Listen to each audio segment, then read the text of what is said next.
તો વડોદરાના જાણીતા કન્ઝ્યુમર એક્ટિવિટીસ્ટ પીવી મુરજાણીએ ગત 8 નવેમ્બરની સાંજે પોતાની બંદૂકથી લમણે ગોળી મારી આપઘાત કર્યો હતો।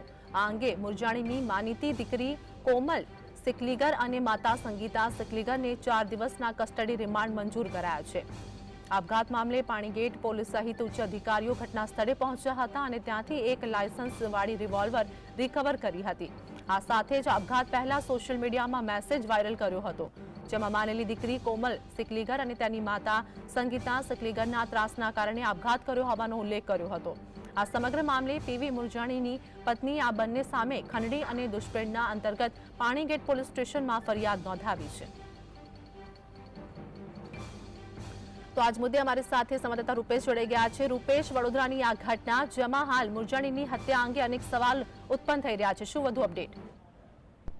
ચોક્કસ આ મુરજાણીની હત્યા નથી, પણ મુરજાણીએ પોતાની જાતે પોતાના લમણે રિવોલ્વર તાકીને આત્મહત્યા કરી હોવાનો મામલો સામે આવ્યો હતો।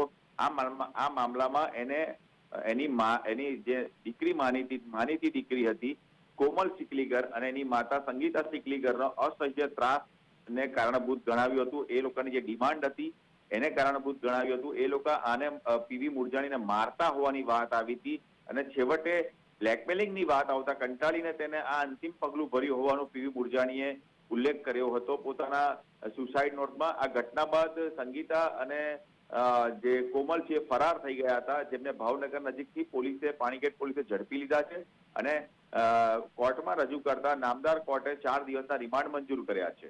જી આભાર રૂપેશ, માહિતી બદલ।